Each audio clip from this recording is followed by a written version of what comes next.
Hey guys, it's me, Spooky Brandie, and you guys had a couple of questions on my last video. I did a updated tour of the witch room, which I am standing in. Which I'm standing in. So I wanted to touch on a couple of those questions, and I felt like it was owed a video.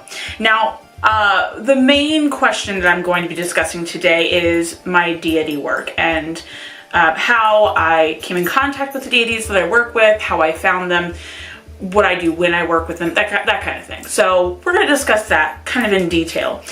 So grab a snack and let's get started. Now, Liz Horror Fan, I did respond to you already, but I wanted to elaborate just a little bit. Liz Horror Fan was concerned about how it feels in this room, during the winter months and that kind of thing. Is it heated? Is it air conditioned? Now, Liz, I live in South Carolina. The coldest it gets in winter during the daytime is about 50 degrees. So this room is insulated. And it does connect to my bedroom. So, heat coming from the bedroom into this room does help a little bit. It is slightly colder in the winter, but it's definitely not the same temperature outside. There's not a lot of bleed through as far as temperature is concerned. And so I don't have to worry about that, again, because I am in a much warmer climate. Now, with that being said, during the summer, sometimes it gets a little excruciating in here.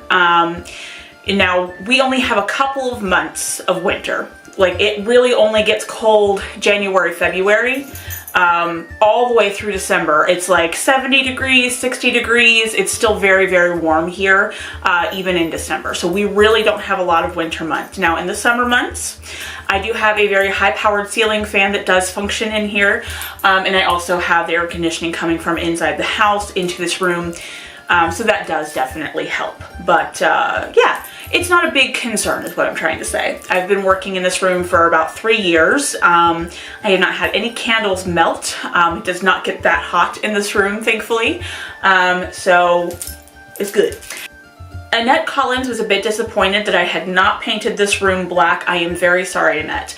I did paint my bedroom black, and I wanted to keep this room a lighter paint color. Also, I just don't have the time to do a lot of painting. I do plan on changing the paint color in here. What I'm thinking about doing, though, is like a lighter purple, like a muted purple, like a blurple maybe, but a very, very light shade of blurple. And Annette was the one who asked about my deities. So Annette, this one's for you. Annette has been following this channel for a very, very, very long time. So long-time friend, long-time Spooky fan member.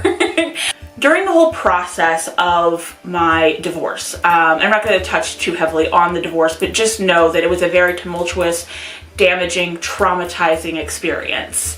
And I went through a lot emotionally. I hit some of the darkest days that I've ever experienced during that time frame. I'm in a much better place. The person I am today compared to who I was while I was married, and also once I was going through the divorce, who I am today in comparison to that is completely different. So I don't want to harp on too heavily of the negativity of it, but what I will say is that those very, very dark days were the days where I discovered new aspects of magic. It motivated me to spiritually connect with something higher than myself. And now, the very first deity that I contacted or connected with was Seshet. Seshet was the scribe of the Egyptian gods, known as like the mathematician, and one of the first to record anything. Science, geometry, math, all of those things were Seshet's wheelhouse. Very, very intellectual, very grounded. I feel very, very structured with Seshet. That's the energy. And when it comes to working with deities, everybody's going to describe their experiences differently. Just like magic is different for everybody else, deity work is also very different. I did not intend on working with deities. That was never my intent. I didn't think I was ever going to be in a position where I felt worthy or confident enough So it was definitely a shock, but I will explain how I worked and discovered them. But again, your experience may be different.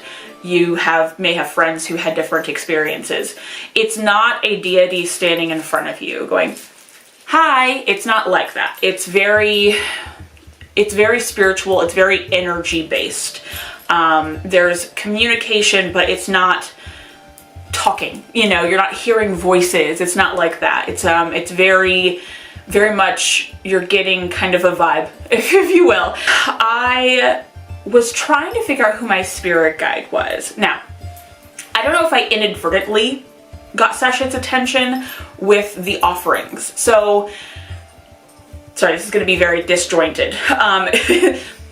So, when I was working with Wicca, it was very much like, every time you do any kind of, work with magic, you need to call your circle, you need to have your altar set up with a goddess and god candle, you need to have your offering, you need to have your incense, structure. And so I didn't know what to offer. I didn't know what offerings to offer. So I was like, milk and honey sounds like a goddess thing to do. Goddess was like honey and milk, right? I don't know. That's what I see in the movies. I was guessing.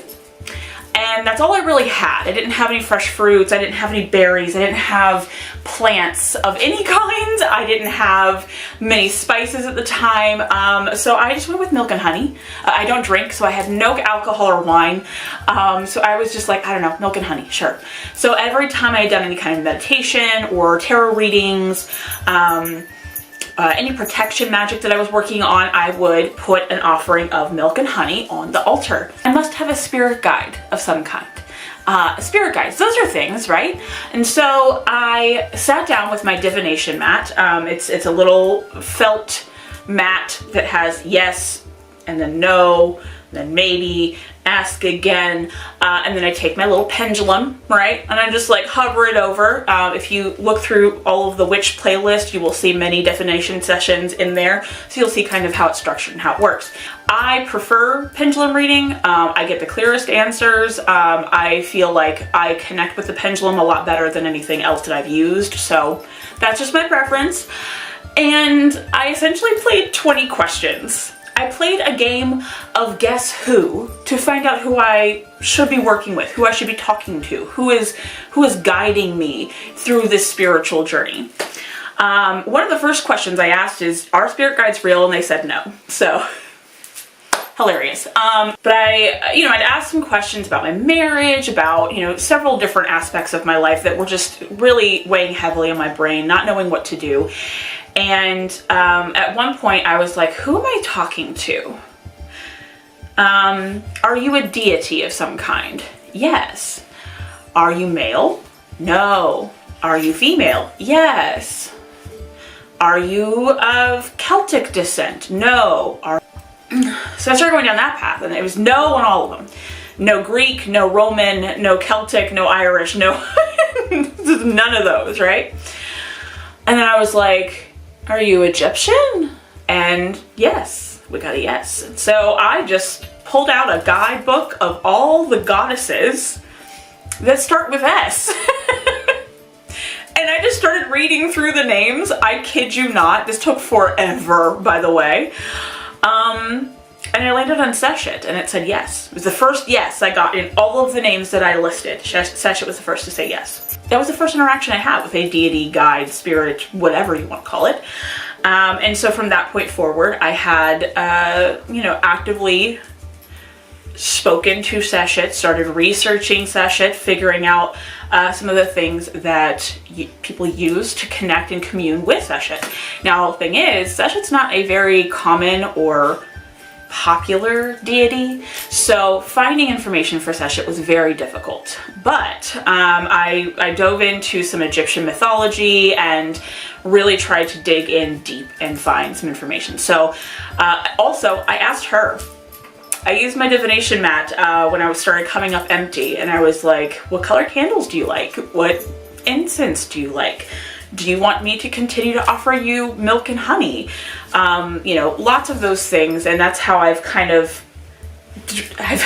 built her altar. So this is her altar right here behind me. Scribe of the Gods. She worked closely with Thoth, who is on the front of this little journal. Yellow and silver are her favorite candles. I use frankincense and myrrh as her incense. I do have some sodalite here. Sodalite is associated with her.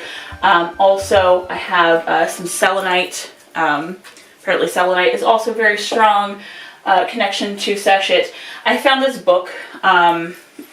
It's like a little porcelain book thing at Halloween shopping. She loves this because it's a book. And snakes also. I did ask about snakes. She seems to hold snakes in a very high regard. As far as offerings, little pieces of paper or parchment, notebooks, journals, pens. These are all pens or pencils that I don't use anymore. Anything to do with scribe, writing, etc. So I still work with Seshet pretty much in the day-to-day magic. So any time I'm doing any kind of tarot, divination, anything, Seshet's usually there. Okay, so I was good with that. I was fine with that. I had no intent of reaching out or seeking out any additional deities from working with Seshet, okay? However, there was a very low point during the divorce process where I felt very lost, disconnected from myself. I didn't feel like myself, and I felt like I was missing something. I felt like I needed to find myself again. And during this time, I had a lot of weird things happening. Lots of like, I kept hearing screech owls. Not just like a hoot here or there. They were going nutso. I wish I could find the clip. I have a clip of this one night where they went insane. And it's always around the time that I'm doing anything in the moon room. Anytime I'm doing any kind of tarot reading, divination, just meditation sometimes. For a while there, it was just screech owls every time. Very loud, very close. I have tons of trees around the house, so they were in the trees near my home. Like, it was very clear how close they were. That's also when I started to really focus on the moon phases and working within moon magic. Ooh, this book. Oh, this book. This is a very, very good book. Very, very good book. I've used several spells from this book. It really helped me understand the different moon phases, and you don't necessarily have to be a lunar witch. Personally, I definitely am. Anyway, so it felt very connected to the moon. And there was just a lot of weird little signs like that. And I had a friend, she was a little bit more experienced in magic than I was, and she was like, have you considered maybe Lilith is trying to reach out to you? I was like, who? And she started to speak about Lilith and the kind of things that she's attributed with, the kind of signs and symbols with Lilith. Lilith is considered to be Adam's first wife, but she was too independent for him, and she was not going to submit to him, and so she was cast out. It's a long story, but essentially she is empowerment, freedom, liberation, women's rights. She's considered to be the mother of demons. Snakes are very heavily associated with her. We were seeing lots of snakes. Anytime my ex-husband was around, snakes would just pop out of nowhere and like scare the bejesus out of him. So the screech owl is the owl associated with Lilith, considered to be one of the signs. She's a very sexual being, which I am very sexual as well. I gain a lot of energy through sexuality. So very, very much that vibe, right? Mugwort, carnelian, bloodstone, garnet, which is my birthstone, red and black candles, black moonstone, onyx, roses, red wine, chocolate, jasmine, just that, right? The dark moon is associated with. So I just reached out to her And although I didn't get like a, hey, I definitely felt connected in a way that I had not felt in a long time. I did pick up this book from Amazon. This book has helped me learn a lot. It is a very short read, but it was very, very helpful. And there's little short rituals that you can do to feel more connected to Lilith. Did those, and I definitely felt that connection, that bond.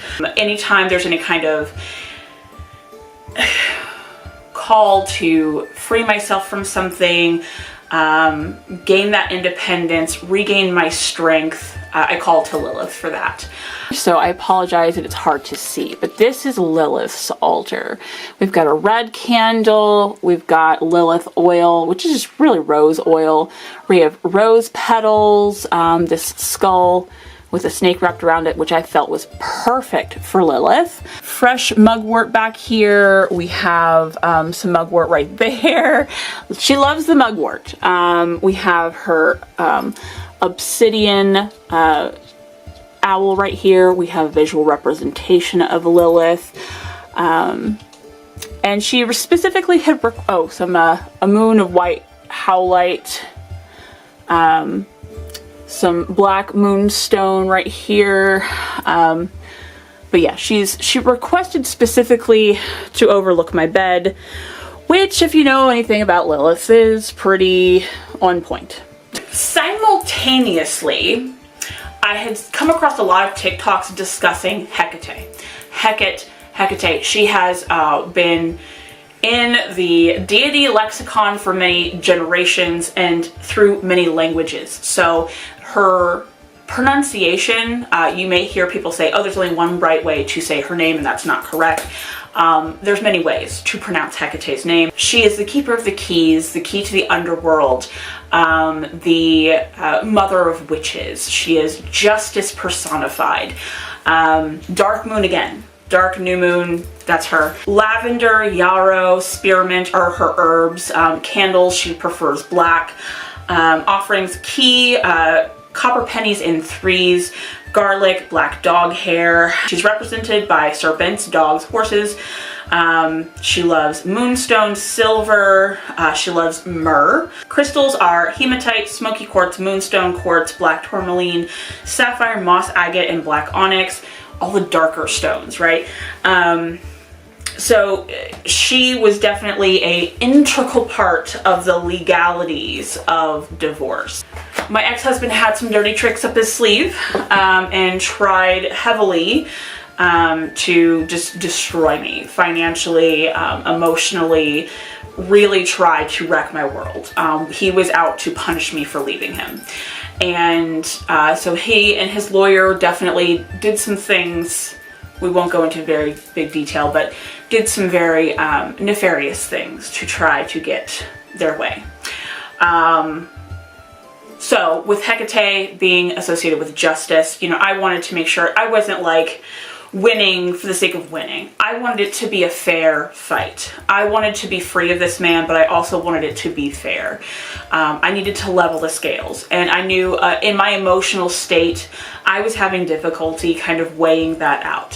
Hecate really helped me leveling the scales, kinds of spells that I worked on, and really helped me kind of objectively look at what I was expecting out of this whole experience. And it was a lot of help. I haven't worked with Hecate extensively either, but you know, I do hold a place for Hecate here in my altar room.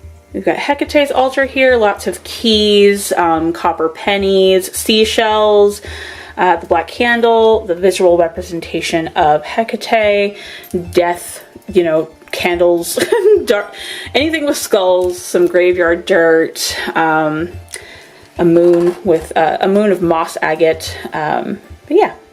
Okay, so then around this time, I actually discovered this book.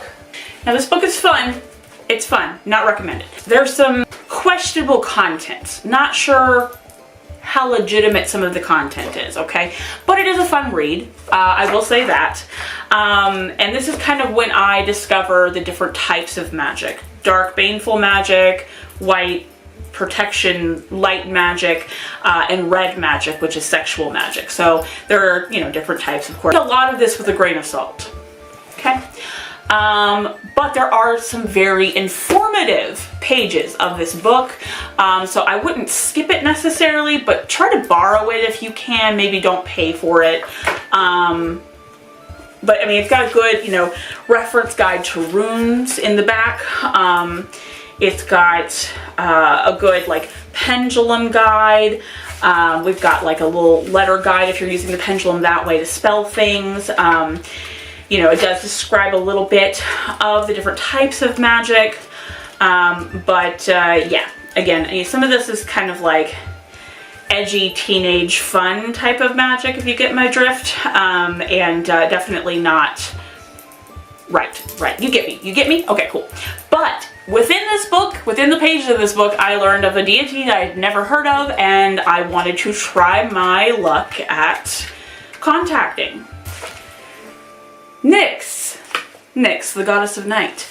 Apparently Nyx is a primordial goddess of night. She is a daughter of chaos and has been here since the beginning of time itself. It's said that even the mighty Zeus feared her. And this is the ritual meant to create that bond with her. It did not work, but here's the thing about deity work. Deities typically reach out to you, and it's very rare that when you reach out to a deity, they will answer or accept your invite. Right, so I'm referencing my Book of Shadows here, that's why I keep picking this up. But it's got all my notes from the research that I did. You know, usually you have to touch into several different resources to find a good health of information for each of these deities. Goddess of night, mother of sleep, dreams, the pleasures of love and death, fertility, dark moon again, rosemary and white sage are her preferred incense. She prefers black or purple candles. In my experience, she's closer to purple. She likes purple a lot. Crystals: moonstone, beryl, opalite, labradorite, obsidian, hematite, onyx, selenite, blue sandstone. Loves black coffee. My girl. She will also accept red wine as an offering, but I always, when I make my coffee at night, my after dinner coffee, I usually give her a cup. She loves star moon jewelry, like stars and moons, anything that represents the night sky. Loves those types of things being left on her altar. Dark or black feathers, eggs. She's associated with the owl, and flowers, poppies. So, Nyx was one that I proactively reached out to. Again, this was another very dark period of the divorce, because the divorce took 2 years. It was a 2-year process. It was not short. It was very involved. There was lots of moments where I thought it was going to be finished and my ex would pull some bullshit and try to, you know, make it worse. So anyways, it was a 2-year process. It took a while. It took a lot of money, and there were definitely several moments where I questioned if I could do this. But I wanted to reach out to Nyx because I felt that she was very strong, very powerful. Like, the bond or the connection I felt we had was motherhood. She was the mother of several deities, and I really wanted to connect with another being that was known for their motherhood and known for the darkness and the strength and just being so omnipotent that Zeus couldn't even handle, right? That was very attractive to me, and so I did attempt to reach out, although I didn't get any kind of confirmation that connection was there. I do feel better having an altar space for her in my home, but I can definitely say I've never worked with Nyx on any specific spells, but just having a presence for her in my home makes me feel a little bit better. With that being said, though, I did get one little bit of confirmation. I brought home a candle, and as soon as I walked into the witch room, this ear started ringing like crazy, and that's the direction of her altar. So then after the ringing stopped, I said, Nyx, do you want this candle on your altar? And the ringing started again. So that's the only time where I felt any kind of like, oh, she's here. So this is Nyx's altar. Again, lots of death, associated with Nyx the Knight. We got some blue sandstone right here. We've got an opalite owl. We've got this gorgeous heart-shaped labradorite. I love labradorite. It's one of my favorite gemstones of all time.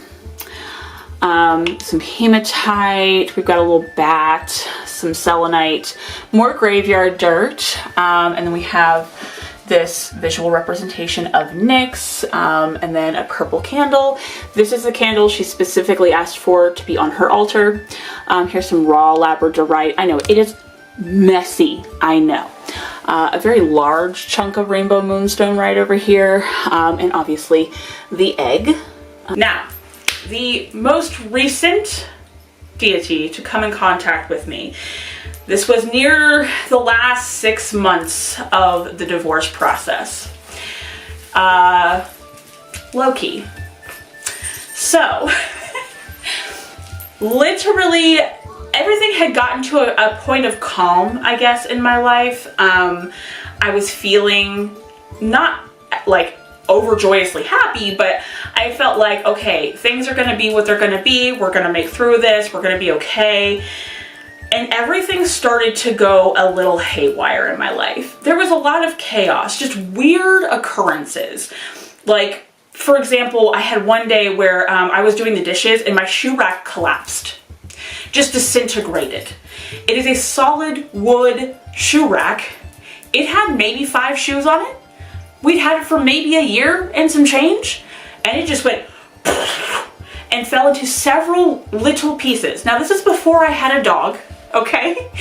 No clue what was going on. No one was touching it. No one was near it. No clue how this happened. It was very bizarre, but I just, picked up the pieces, got a new shoe rack, didn't think anything of it.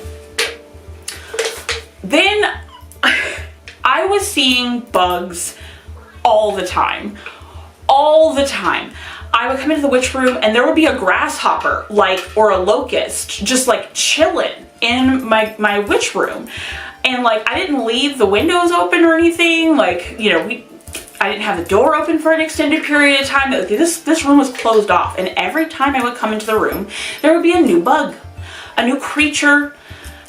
But they were always green. They were always green. I had several spiders pop up in different areas of my home. I had a few that were on this tree right out here that made these gorgeous elaborate webs. They were like orb weavers. I started seeing orb weavers everywhere. There were just so many odd occurrences, and every morning I woke up, it was something else weird going on in my life. Some other weird thing. All of a sudden I started wanting to listen to a lot of David Bowie. I don't know if that's connected, but he is androgynous, much like Loki, so I don't know if that was the energy or the vibe that he was trying to pass off. I don't know. That might be a stretch. But I was getting this urge to listen to a lot of David Bowie. It was just a lot of weird stuff. And at one point, one of the people who watch my TikToks, I made a TikTok about it, talking about all the weird occurrences, and he was like, have you thought maybe Loki's trying to reach out? And I was like, no. Wait. And so I started researching Loki. The moon phase for Loki is the dark, waning moon. Dark moons. My whole pantheon is dark moons. Element, air and fire, candles green. He prefers not to be contained in a jar. He does not like the candles that come in jars and glass. He wants the free to roam candles, the willy-nilly candles. No containment, doesn't like it. Gemstones, pyrite, bloodstone, clear calcite, labradorite, opal, glass, gold, red jasper, obsidian, amber, garnet. Lots of the transformative stones, like the ones that look a different way depending on the light. Lots of transformation. Herbs, cinnamon, anise, clove, tobacco, holly, and patchouli. Offerings, red wine, beer. He loves thick, bourbon-based, dense ales. Sweets, loves candy, little cinnamon fireballs, loves those. Whiskey, he likes found things, like cheap plastic toys you might find on the road or weird little things that you find. He doesn't want you to buy him anything. He likes to, the little trinkets that you just come across, oh, weird. loves those. Red foods, cinnamon flavored things, big on that. Incense, dragon's blood, clove, or cinnamon. Lots of spiciness with the Loki. Animal, snakes, foxes, raven, horses. Yeah. So Loki is mischievous, the protector of the outcasts, you know, the rebels. He is definitely one with that group. And again, mischief, chaos, and I think I needed a little bit of that. I think I was playing the whole divorce thing a little too safe. I had Hecate here to ground me and keep me from doing something really crazy, but then I had Loki here to say, maybe a little crazy? Just a little crazy.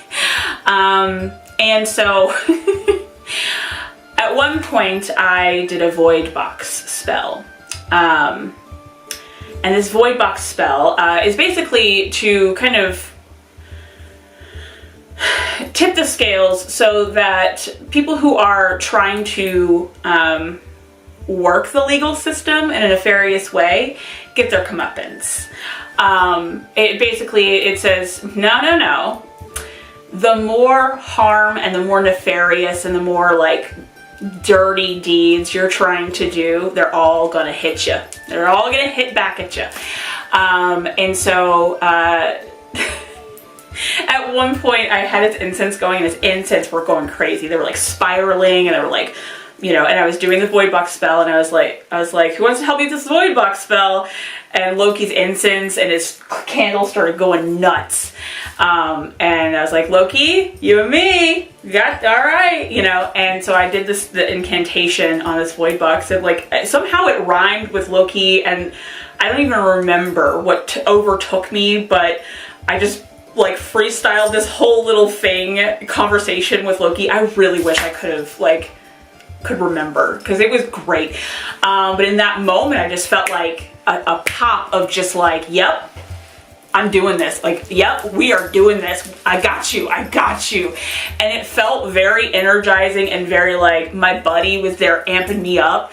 Again, all vibes. It wasn't like he was dancing in the corner. Like, no, it was all an energy transfer kind of thing. And the divorce went the way it should have gone very shortly after this interaction. A lot of the things I was worried about, a lot of the nefarious things that my ex and his lawyer were doing, they came back to bite him. His life was pure chaos for several months, post-divorce and post-mediation. So it went well, is what I'm saying. So I definitely have worked with Loki on many occasions. He has also been my biggest cheerleader, because there have definitely been times where I've doubted myself, and anytime I'm doubting myself, his candle starts going wacky. I do a tarot reading, and the reading is always like, bitch, you're doing a good job.